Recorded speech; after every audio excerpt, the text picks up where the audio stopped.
You know what, let's cut out all of the warm, fuzzy self-help talk, and I'm gonna be the first person to speak to you frankly today. I'm gonna tell you the 4 reasons why you're poor, and reason number 1 is because you saw this title and it triggered you. You've listened to the first 10 or 20 seconds of this YouTube video and it's instantly triggered you, and that says far more about you than anything else. The first reason you're poor is because you can't look yourself in the mirror and be honest about your current situation. You can't take criticism without even trying to protect your ego. You know, usually there's 2 things that most people can't take responsibility for. It's number 1, how much money they have in their bank account, and number 2, their weight. And let me tell you something right now. If you're watching this video, it means that you have Wi-Fi as well as some sort of device that connects you to the global economy. So for that reason, you have no excuses. Zero, none. In the year 2022, if you still can't figure out how to make money, shame on you. Now, let me make a very, very important caveat, because there's a lot of people I know who don't make much money and they're genuinely happy. They love their situation, they love their life, and I can see it in their eyes. You know, you can tell a lot when you actually look someone in the eyes. The eyes, chico.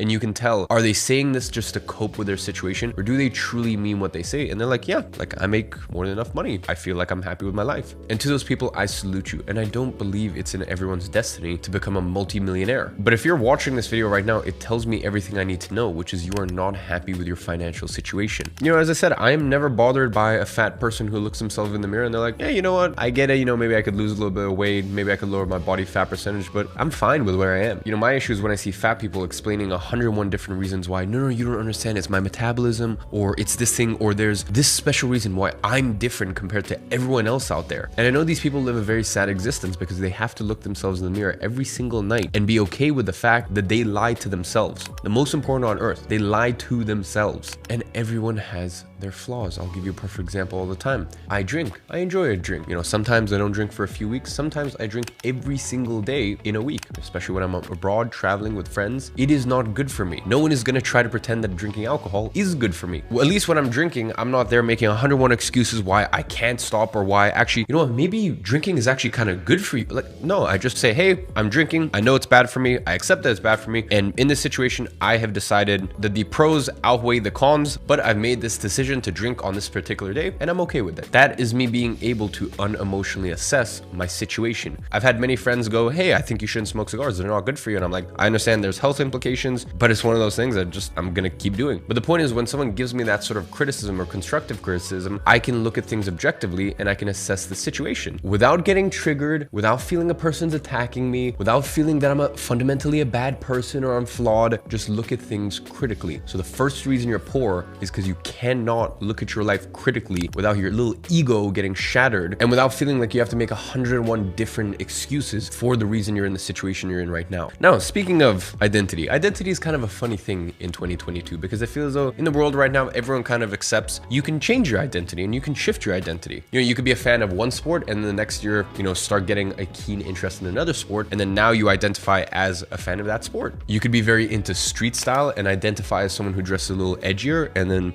the next year you change your identity to someone who dresses a little bit more on the classic side. I mean, look, we're even in a situation where some people wake up on a Tuesday without changing anything about their physical appearance and decide, you know what, I am now the opposite gender. I've done nothing to my body, but I just identify as the opposite gender now. So let's get this straight. I can wake up tomorrow and I can identify as a girl, change nothing about me, and the woke liberals will give me a round of applause and go, you go, you know, empowerment. But if I told someone, hey, you can wake up tomorrow and stop identifying as poor, start identifying as rich, they would crucify me. So as I said, let's really unpack that. The modern world believes that, you know, your gender, that's an identity and you can just wake up and change that. But your financial situation, you know, that's not, you don't identify as poor. All those people who have no money, they don't identify as poor. How dare you? It's just a very funny world we live in, huh? You need to understand that your financial situation is 100% an identity. Now, bear in mind, 200 years ago, I would not have said the same thing. I mean, really, ever since 1840 or something like that, when the Bible actually got translated from Latin into English, you know, basically ever since like the last 500-ish years, information has started becoming democratized. You know, people can pick up books and they can start reading. But the point is, even let's say 100 years ago, it wasn't the way it is now. The way it is now, literally everyone watching this can log online and get the same information that someone else used to go on to make $1 million, $10 million,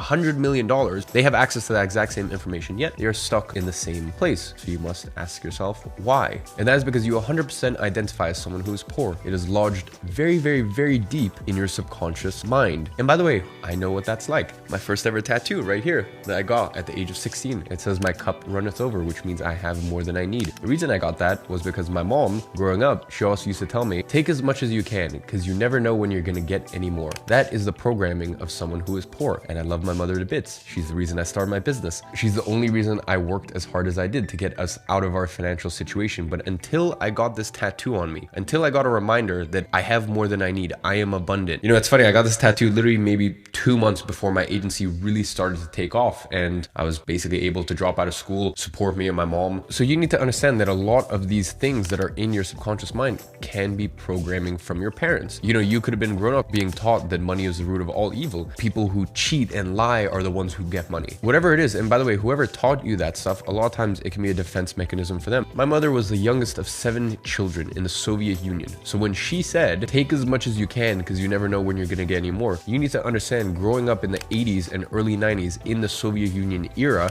that is a true statement. So you learn and you get programmed with these things from a young age, and then unfortunately it becomes this cancerous thought for the rest of your life. So just like the first point, you should be able to look at your situation and unemotionally evaluate that you are not where you want to be financially, yet you should still be able to wake up the next morning and instantly identify as rich, instantly identify and embody the characters and the mindset and the trait of the version of you that is financially abundant. When you change your identity, you change your life.